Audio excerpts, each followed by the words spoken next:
नमस्कार। आज मैं बात करने वाला हूँ अतीत से बाहर आने की कला पर। कभी कभी क्या होता है कि हम अपने अतीत में उलझे रहते हैं, फंसे रहते हैं, इस कारण से कि शायद कोई हमसे बड़ी गलती हो गई हो, या कोई बड़ा हादसा या दुर्घटना या पर्सनल ट्रेजेडी जिसे हम कहते हैं, जो हो गई हो, और हमेशा हम उसी के बारे में सोचते रहते हैं और ऐसा सोचते हैं जैसे एक पास्ट ही था और कोई फ्यूचर आने वाला ही नहीं है, कोई अच्छा उज्जवल भविष्य आने वाला ही नहीं है। इसलिए बहुत ज़रूरी होता है कि हम अपने अतीत से बाहर आएं।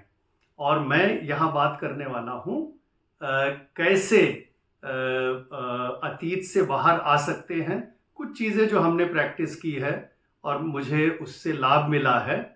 सबसे पहले मेडिटेशन की बात करते हैं, एकाग्रता की बात करते हैं। मेडिटेशन या एकाग्रता बहुत ज़रूरी है और उसको प्राप्त करने के लिए हर दिन दिन में 15 मिनट ही हो, 30 मिनट ही हो, एक शांत जगह पर बैठ के एकाग्र मन से जब अपने अंदर झांक के देखते हैं, अपने अंदर को महसूस करते हैं, तो आप अपनी एक तरीके से कह सकते हैं सोल से, आत्मा से कनेक्ट होते हैं।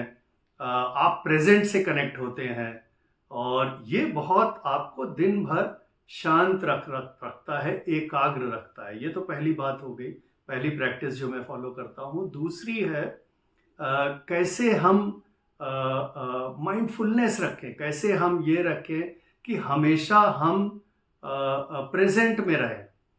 हम हमेशा किस तरीके से जो इस वक्त हो रहा है उसमें रहें और पूरा अपना जो भी कह सकते हैं अपना स्किल है, अपना आउटपुट है, प्रेजेंट पे रह के दें।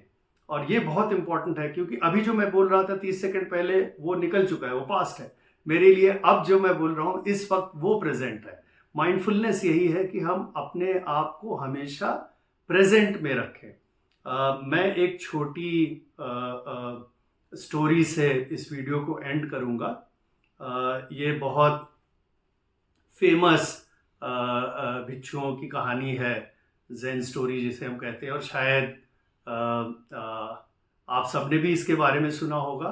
तो एक बार एक सीनियर भिक्षु और जूनियर भिक्षु कहीं जा रहे थे और अचानक उनको एक नदी मिली जो काफ़ी उछाल पे थी।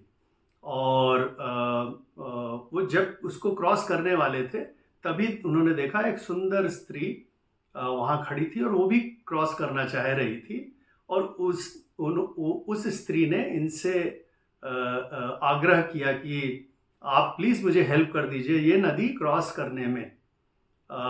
उस वक्त दोनों भिक्षुओं को याद आया जो उन्होंने कसम खाई थी या वाव लिया था कि हम कभी किसी स्त्री को टच नहीं करेंगे।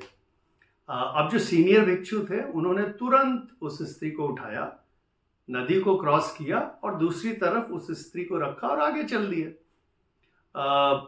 3-4 घंटे तक जो जूनियर भिक्षु थे वो उनसे बात नहीं किए। वो ये सोचते रहे कि आखिर इन्होंने कैसे ये काम किया जबकि हम लोग ने ये कसम खाया हुआ है।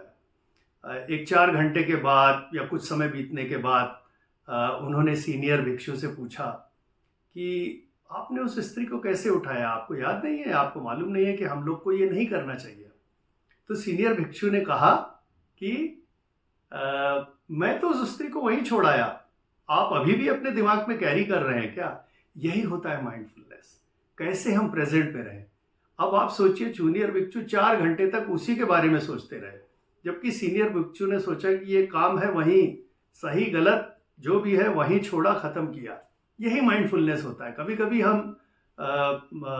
हफ्तों लगे रहते हैं, कभी कभी सालों लगे रहते हैं, क्योंकि कोई पास्ट इंसिडेंट ऐसा ट्रैजिक हुआ रहता है। सीधी सी बात यह है कि हम जितना जल्दी अपने अतीत से बाहर आएंगे तभी जो हमारा उज्जवल भविष्य है उस पर हम काम कर सकते हैं प्रेजेंट में रह के। क्योंकि उज्जवल भविष्य अपने आप नहीं बन जाएगा, उज्जवल भविष्य बनेगा जो इस वक्त प्रेजेंट में हम एक्शन कर रहे हैं, चाहे ये काम पे हो, चाहे आपकी पर्सनल निजी जिंदगी में हो।